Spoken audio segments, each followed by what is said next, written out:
Can I be honest?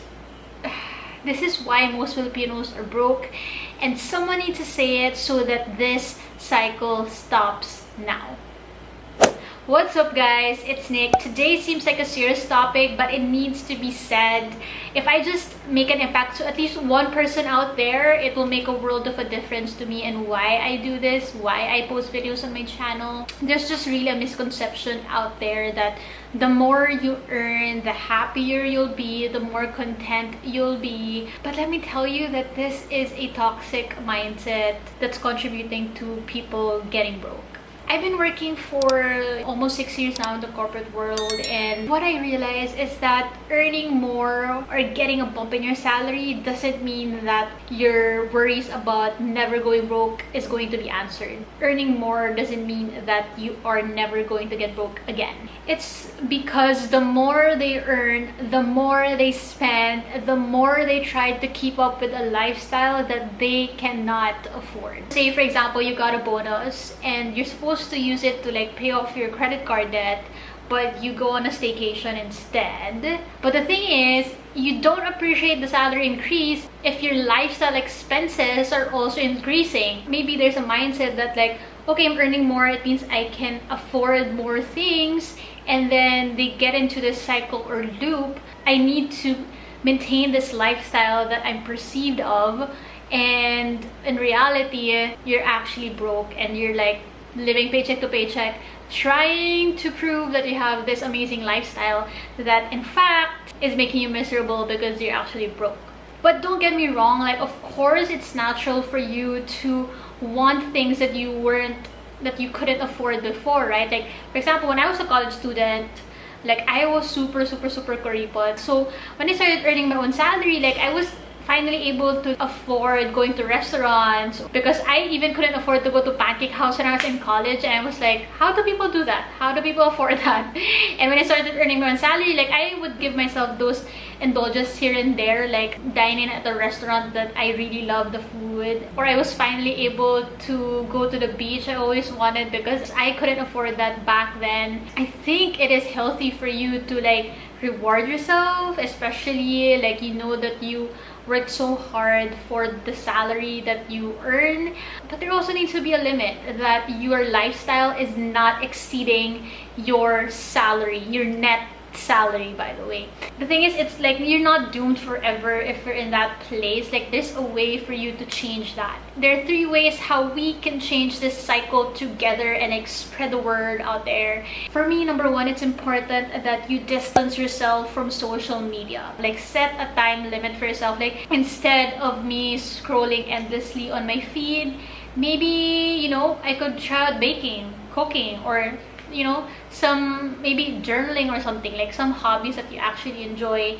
And the reason why I put this here is because we've become so embedded in our image on social media, on how we want to project ourselves, that to prove to other people that you can afford this or that, or you're like comparing yourself with other people, that how come they can do that, how come they can afford this, how come they can fly to Boracay even during quarantine. There's just a lot of highlight reels, emphasis on highlight reels from other people, that will make you think that how come I can't do that, or like maybe I can afford that. And then you know, you're just in this endless cycle of trying to want to afford everything, but is that really what you want? For me, I've been doing a lot of that lately so that I can really focus on me, focus on my own goals, focus on my own desires that I really want to spend my money on. And if you want to change your lifestyle, you also need to change your environment. Second thing that you can do, which is gonna be tough for some people, is that you need to audit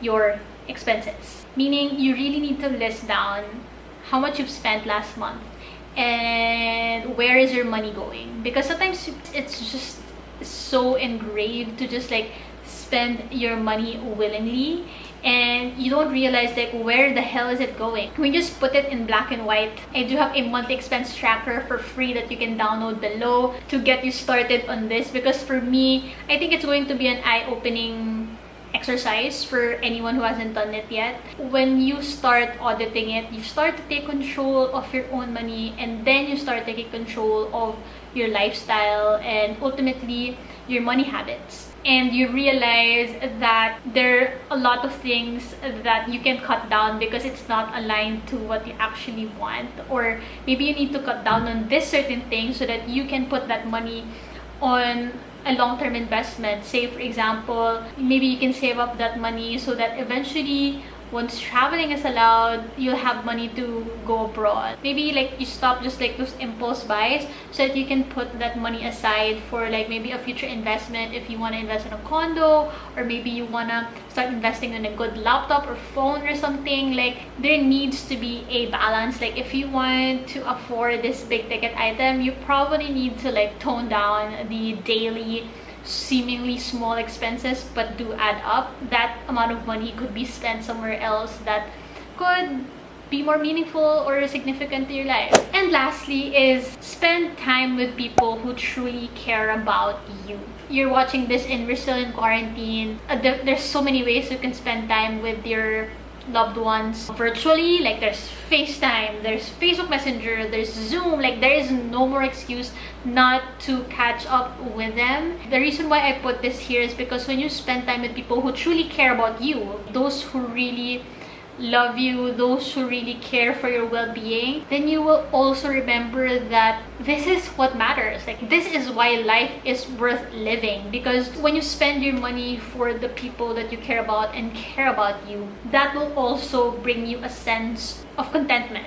Because we think like the more you earn, the more content you'll be buying these material things that you think will make you happy. But when you just spend time with these people that you love and love you back, like you realize that, you know, maybe being able to treat them, treat your family, treat your loved ones once in a while, or maybe, you know, saving up for the trip so that your whole family can go on a staycation one day. Like you realize that what does matter is already around you.